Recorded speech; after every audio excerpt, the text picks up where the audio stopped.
गणेशाय नमः।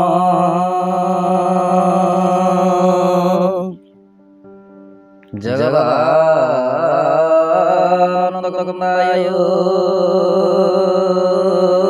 प्रणताति हराय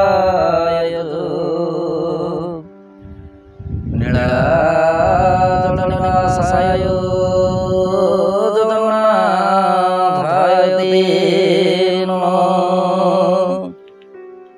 शरणागतदिनार्दो परित्राय परायणी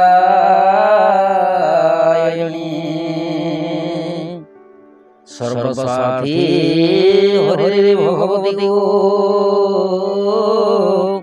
नारायणी नमो नमः। भगवती शरणम। दर्शक बंधु, 12 अधिपति शुक्र महाग्रह को नमन कर जानिबा आजिर राशिफल विषय। सर्वप्रथम जानिबा आजिर राशि नक्षत्र तथा पंचांग विषय। आज ज्येष्ठ मास कृष्ण पक्ष इंग्राजी तारीख मई मास 31 तारीख 2024 मसीहा शुक्रवार। आज अष्टमी तिथि। शतभिषा नक्षत्र गते पूर्व भाद्रव नक्षत्र। कुंभचंद्र विष्कुंभ जोग। कौलवकरण दिवा 9 घंटा 38 मिनिट पर तैतृकरण भोग हेब। जोगिनी ईशान्य कोणरे दिवा 9 घंटा 38 मिनिट पर पूर्व दिगरे रहिबे। आज बिछा धनु और मीन राशि घात 12 और मिथुन और मीन राशि घात चंद्र। राहुकाल दिवा 10 घंटा 6 मिनिट दिवा 11 घंटा 54 मिनिट मध्य। महेन्द्र बेला रात्रि 10 घंटा 41 मिनिट रात्रि 11 घंटा 54 मिनिट मध्य। राहुकाल कौन से आनुष्ठानिक मांगलिक शुभ कार्य करने शास्त्र सम्मत नुहे। एणुक महेन्द्र बेलाटी सर्वोत्तम, कारण महेन्द्र बेलाटी श्रीहरि विष्णु को अति प्रिय बोली शास्त्र मार्गदर्शन करिथाए। दर्शक बंधु, राशिफल जानिबा आगुरु जानिबा आजिर दिव्य चिंतन विषय। दिव्य चिंतन अच्छी जड़े दर्शकों प्रश्न। दर्शक जनक प्रश्न रखिंट चतुर्थ स्थानाधिपति ग्रह क्यों स्थान में रही शुभफल दे था क्यों स्थान में अशुभफल दे था यही विषय वस्तु नहीं कि संक्षिप्त आलोचना करेंगे। ज्योतिष शास्त्र रीतिनीति अनुसार एवं ऋषि महर्षि मानकर लेखनीर नमूना अनुसार जन्मजातक चतुर्थ स्थान हो सुख स्थान, मातृवाहन एवं जनतार स्थान। चतुर्थ स्थानाधिपति जदि चतुर्थ शुभग्रह युक्त होती कि नवमाधिपति सहित जदि युक्त होती ताहले जात व्यक्ति राजकीय कर्म करी जीवन यापन करें। चतुर्थ स्थानाधिपति ग्रह जदि बृहस्पति सहित संयोग हो लग्न थांती ताहले जन्मजात व्यक्ति राजपूज्य होता है। चतुर्थ स्थान अधिपति ग्रह एकादश स्थान में रहीकि जदि चतुर्थ स्थान को दृष्टिक्षेपण करुथांती ताहले जात व्यक्ति चतुष्पथ जान वाहन प्राप्ति होगा सहित संसार क्षेत्र में समस्त प्रकार भोगविलास को आनंद उपभोग करने सहित मान्य गण्य व्यक्ति भाव परिचित होता है। एवं आसतु जानिबा आजिर राशिफल विषय। राशिफलटी आपणको चंद्र राशि पर आधारित। आपण जन्मकोष्ठी चंद्रमा जो राशि अवस्थान करिसेंती सी हेउछि आपणको चंद्र राशि बा जन्म राशि। जदि आपण निजर जन्म राशि जानि नाहंती ताहले प्रचलित नाम राशि अनुसार राशिफलटी देखिपारे। आजिर ग्रह स्थिति बुध मेष राशि बृहस्पति रवि शुक्र एकत्रीकरण अवस्था। वृष राशि केतु कन्या राशि शनि चंद्र युक्त होगी। कुंभ राशि राहु मंगल युक्त होगी अंगारक जोग सृष्टि करी बृहस्पति साधारण राशि मीन राशि गोचर करेंगे। चंद्रमा आज बृहस्पति नक्षत्र में कुंभ राशि गोचर करेंगे। फल मेष राशि ठारू मीन राशि पर्यंत द्वादश राशि उपर चंद्रमा क्यों प्रकार प्रभाव रुक्त विषय वस्तु उपर परिचित होगा। कालपुरुष चक्र प्रथम राशि मेष राशि। मेष राशि व्यक्ति विशेषों दिनटी चंद्रमा राशि ठारू एकादश स्थान में गोचर करेंगे। फल कार्यक्षेत्र और व्यवसाय पदोन्नतिर सूचना अच्छी। सरकारी बेसरकारी कर्म को लेकिन परोपकार कर प्रशंसार पात्र हे। दाम्पत्य प्रेम संपर्क मध्यम उत्तम आर्थिक दृष्टिकोण देखा गले आर्थिक स्थिति को लेकिन वाद बद उत्पन्न हो पारे। स्वास्थ्य शरीर प्रति ध्यान रखु। यात्रापाई दिनटी मध्यम फलदायक। विद्यार्थी और महिला मान कार्यक्षेत्र में अन्य उपर निर्भरशील रे। आपण शुभ रंग आज केसर वर्ण रंग शुभ अंक 6। आपण आज गाई को मगदाना खावा दिंतु दिनटी अत्यंत सुखदायक हो। वृष राशि। वृष राशि व्यक्ति विशेषों दिनटी चंद्रमा राशि ठारू दशम स्थान में गोचर करेंगे। फल कार्यक्षेत्र और व्यवसाय आकस्मिक धन लाभर सूचना अच्छी। सरकारी बेसरकारी कर्म को लेकिन अपव्यय खर्चर सूचना परिलक्षित हुए। दाम्पत्य प्रेम संपर्क मध्यम उत्तम आर्थिक दृष्टिकोण देखा गले आर्थिक स्थिति को लेकिन वाद बद उत्पन्न हो पारे। यात्रापाई दिनटी मध्यम फलदायक। स्वास्थ्य शरीर प्रति सदा सर्वदा यत्नशील रुहतु। विद्यार्थी और महिला मान कार्यक्षेत्र में कृतित्व अर्जन करेंगे। ଆପଣଙ୍କ ପାଇଁ ଶୁଭ ରଙ୍ଗ ଆଜି ଧବଳ ବର୍ଣ୍ଣ ରଙ୍ଗ ଶୁଭ ଅଙ୍କ 4। ଆପଣ ଆଜି ଶୀତକୁଞ୍ଚିକା ମନ୍ତ୍ର ପଠନ କରନ୍ତୁ। ଦିନଟି ଅତ୍ୟନ୍ତ ସୁଖଦାୟକ ହେବ। ମିଥୁନ ରାଶି ବ୍ୟକ୍ତି ବିଶେଷଙ୍କ ପାଇଁ ଦିନଟିରେ ଚନ୍ଦ୍ରମା ରାଶିଠାରୁ ନବମ ସ୍ଥାନରେ ଗୋଚର କରିବେ। ଫଳରେ କାର୍ଯ୍ୟକ୍ଷେତ୍ର ଏବଂ ବ୍ୟବସାୟରେ ଅତ୍ୟନ୍ତ ଖୁସି ଅନୁଭବ କରିବେ। ସରକାରୀ ବେସରକାରୀ କର୍ମକୁ ନେଇକି କର୍ମମୟ ଜୀବନ ଶାନ୍ତିପୂର୍ଣ୍ଣ ଭାବେ ଅତିବାହିତ ହେବ। ଦାମ୍ପତ୍ୟ ଓ ପ୍ରେମ ସମ୍ପର୍କ ସଦୃଢ଼ ରହିବା ସହିତ ଆର୍ଥିକ ସ୍ଥିତି ସବଳ ରହିବ। ଦିନଟିରେ ଧର୍ମ କର୍ମ ରୀତିନୀତି ପ୍ରତି ପ୍ରବଳ ମାତ୍ରାରେ ଆଗ୍ରହ ଜାତ ହେବ। ସ୍ୱାସ୍ଥ୍ୟ ଶରୀର ସୁଖଦ ଅଟେ। ଯାତ୍ରା ପାଇଁ ଦିନଟି ଆପଣଙ୍କ ପକ୍ଷରେ ଯିବ। ବିଦ୍ୟାର୍ଥୀ ଓ ମହିଳାମାନେ କାର୍ଯ୍ୟକ୍ଷେତ୍ରରେ ଆଶାତୀତ ଫଳ ପ୍ରାପ୍ତି କରିବେ।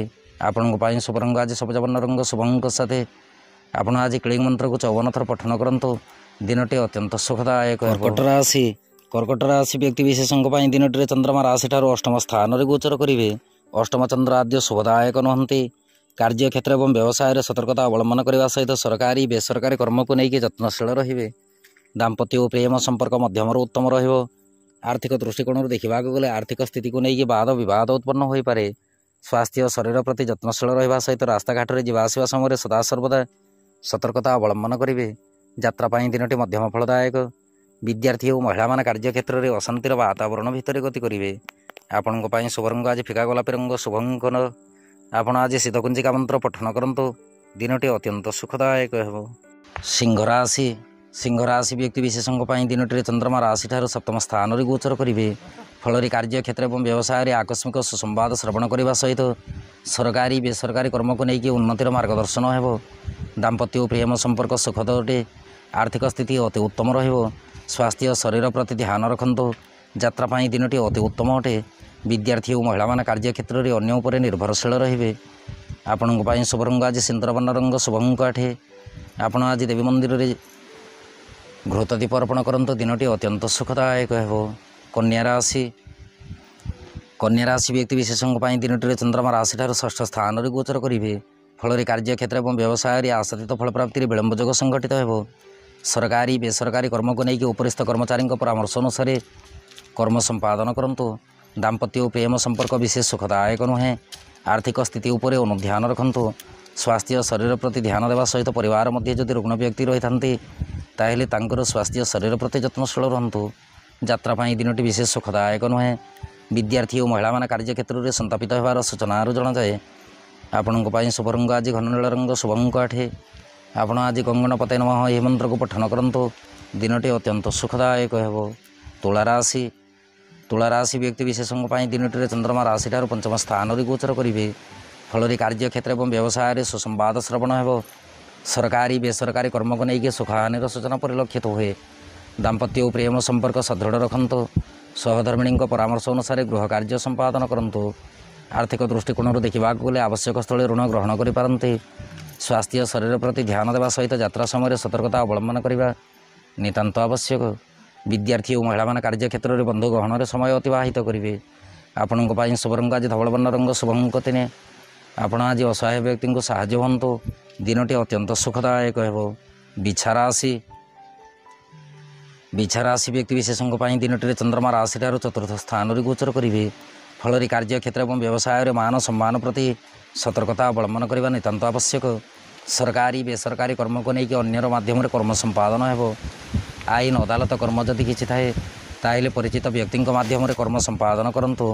ଦାମ୍ପତ୍ୟ ଓ ପ୍ରେମ ସମ୍ପର୍କ ବିଶେଷ ସୁଖଦାୟକ ନୁହେଁ। ଆର୍ଥିକ ଦୃଷ୍ଟିକୋଣରୁ ଦେଖିବାକୁ ଗଲେ ଆର୍ଥିକ ସ୍ଥିତି ଦୁର୍ବଳ ରହିପାରେ। ସ୍ୱାସ୍ଥ୍ୟ ଶରୀର ପ୍ରତି ଧ୍ୟାନ ରଖିବା ନିତାନ୍ତ ଆବଶ୍ୟକ। ଯାତ୍ରା ପାଇଁ ଦିନଟି ବିଶେଷ ସୁଖଦାୟକ ନୁହେଁ। ବିଦ୍ୟାର୍ଥୀ ଓ ମହିଳାମାନେ କାର୍ଯ୍ୟକ୍ଷେତ୍ରରେ ଅଶାନ୍ତିର ବାତାବରଣ ଭିତରେ ଗତି କରିବେ। ଆପଣଙ୍କ ପାଇଁ ଶୁଭ ରଙ୍ଗ ଆଜି ସିନ୍ଦୁର ବର୍ଣ୍ଣ ରଙ୍ଗ ଶୁଭ ଅଙ୍କ 7। ଆପଣ ଆଜି ଗଣେଶଙ୍କୁ ଦୁର୍ବା ଅର୍ପଣ କରନ୍ତୁ। ଦିନଟି ଅତ୍ୟନ୍ତ ସୁଖଦାୟକ ହେବ। ଧନୁରାଶି ବ୍ୟକ୍ତି ବିଶେଷଙ୍କ ପାଇଁ ଦିନଟିରେ ଚନ୍ଦ୍ରମା ରାଶିଠାରୁ ତୃତୀୟ ସ୍ଥାନରେ ଗୋଚର କରିବେ। ଫଳରେ କାର୍ଯ୍ୟକ୍ଷେତ୍ର ଏବଂ ବ୍ୟବସାୟରେ ଆଶାତୀତ ଫଳପ୍ରାପ୍ତି ହେବ। ସରକାରୀ ବେସରକାରୀ କର୍ମକୁ ନେଇକି ବହୁତ ଦିନରୁ ଅଟକି ରହିଥିବା କର୍ମ ସମ୍ପାଦନ ହେବ। ଦାମ୍ପତ୍ୟ ଓ ପ୍ରେମ ସମ୍ପର୍କକୁ ନେଇକି ମତାନ୍ତର ଭାବ ଜାତ ହୋଇପାରେ। ଜ୍ଞାତି ପରିବାର ବନ୍ଧୁବର୍ଗଙ୍କ ଠାରୁ ପ୍ରବଳ ମାତ୍ରାରେ ସାହାଯ୍ୟ ସହାନୁଭୂତି ପ୍ରାପ୍ତି କରିବେ। ଆର୍ଥିକ ସ୍ଥିତି ଅତି ଉତ୍ତମ ଅଟେ। ସ୍ୱାସ୍ଥ୍ୟ ଶରୀର ସୁଖଦ ରହିବା ସହିତ ପାରିବାରିକ ପରିବେଶ ମଧ୍ୟ ଶାନ୍ତିମୟ ରହିବ। ଯାତ୍ରା ପାଇଁ ଦିନଟି ଅତି ଉତ୍ତମ ଅଟେ। ବିଦ୍ୟାର୍ଥୀ ଓ ମହିଳାମାନେ କାର୍ଯ୍ୟକ୍ଷେତ୍ରରେ କୃତିତ୍ୱ ଅର୍ଜନ କରିବେ।